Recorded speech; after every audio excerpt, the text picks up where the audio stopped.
Well, it just so happened that in the middle of my deciding to go back and recount some of my experiences in South Africa with the Afrikaner nation, talking to some of the people there back in 2011 about the current situation under the ANC dispensation, the post-apartheid dispensation, and how there was a lot of fear, there was a lot of violent crime, and there was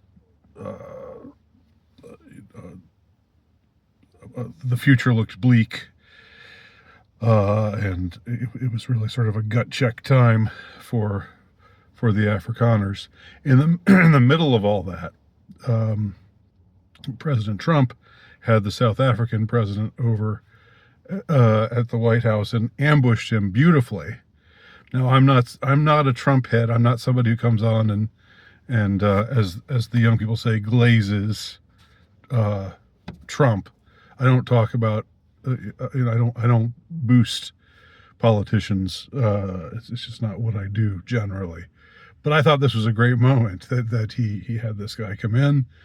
The guy denied that they were anti-white, that there was anything anti-white about current day South Africa or their policies, and then Trump proceeded to show them singing the notorious song, which I know it goes back years. I remember people talking about this song when I was there, and when I was there was when Jacob Zuma was the president of South Africa, and after I left, Zuma himself sang this song. It's said to be a protest song, but the title is, or then the lyrics are, "Kill the Boer, kill the Boer, shoot him with your machine guns, kill him." I mean, it doesn't leave very much to the imagination, And with that happening in tandem with the Boer, with Boer meaning Afrikaner, it's another name for Afrikaner. So again, it's not symbolic. If it's a protest song, it's a weird sort of protest song. Most protest songs aren't just about massacring an entire ethnic group, but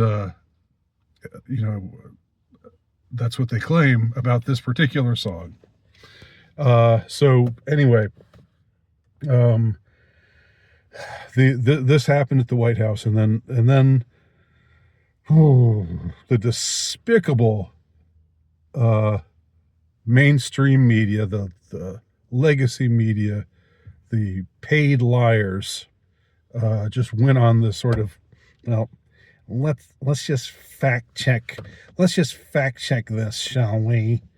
I mean, it could not be allowed to stand that violent anti-white behavior, that whites are being hunted down and murdered in current day South Africa, even though that is happening. It was happening when I was there. The entire Afrikaner nation lived in fear. The white population generally lived in fear. And I mean, there's something to be said for it was a violent place generally. So of course there was certainly black on black. There were black victims of violence as well. I'm not denying that. But what I am saying is I remember quite vividly being there, and driving around, you don't see a house except every house that you pass, every semi-nice house, like what would here be called like a middle-class looking house, the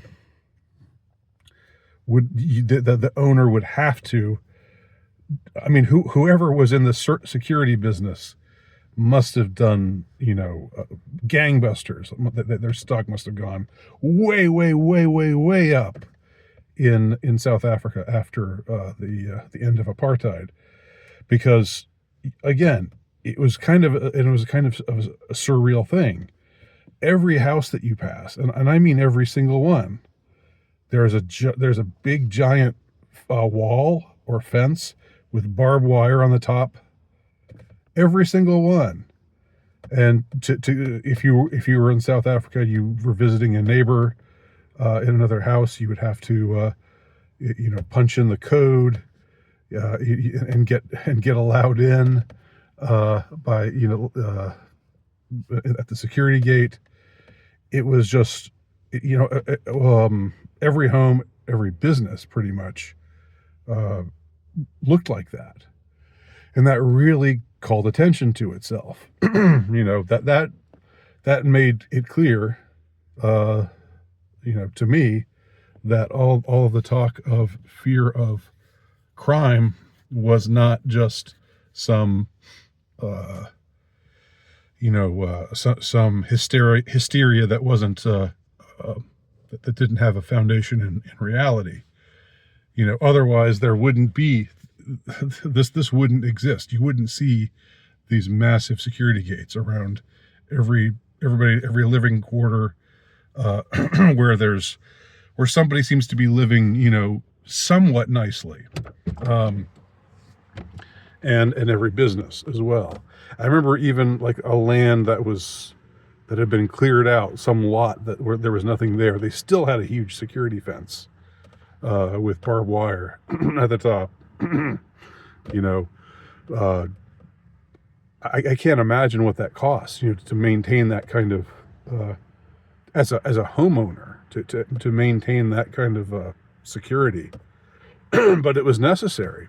And again, I challenge anyone to go back and look at these,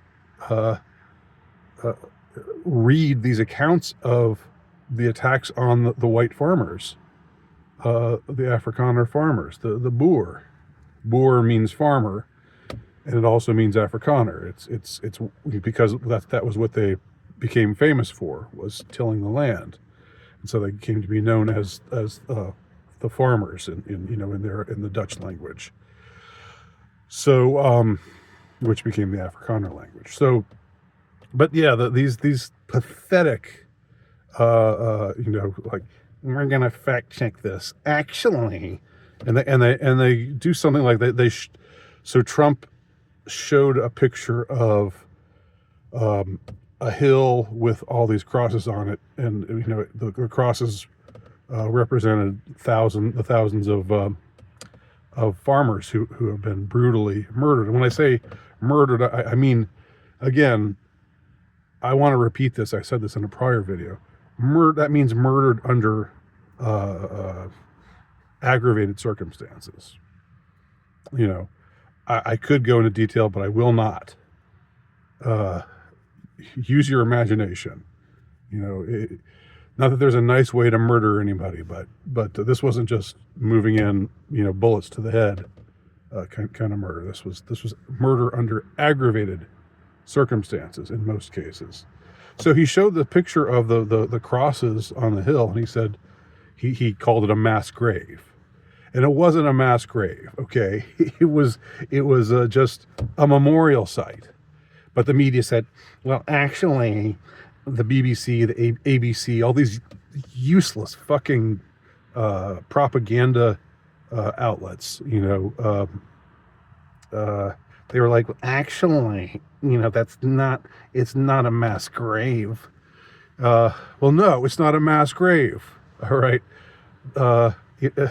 This is such a stupid, it was, Trump said that when he said that was an erroneous statement, but it's like, what does it matter?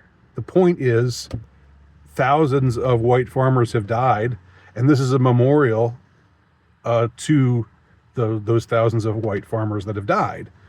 All of these crosses on the hill, and the South African president didn't know about it. He said, I'd like to know where that is, which doesn't speak, that speaks about his priorities, doesn't it? He doesn't know, where this site is that memorializes this ongoing atrocity of white farmers being murdered. That shows you it's not something that's particularly on his radar screen. Just saying. So I just wanted to comment on this quickly here. And every so often I'm reminded, as they say on the internet, you don't hate the media enough. Every so often I'm reminded of that, and the media's coverage of Trump's glorious ambushing of the South African president. Of course their hand was forced. They had to, they could not let it stand, that anti-white violence, because every kind of violence that's worth talking about is against non-whites. If you ever draw attention to violence that's committed against whites by non-whites, well, that's a dangerous thing. Even if it's true, if it's a dangerous thing to draw attention to, we don't want to do that. That's their attitude. It's disgusting. Their attitude is absolutely appalling and disgusting, and it's why they're so hated, and it's why nobody believes them. So, just another reminder of why we don't hate the media enough, and I'll try a lot harder to hate them a lot more than I already do. And I hope you will too.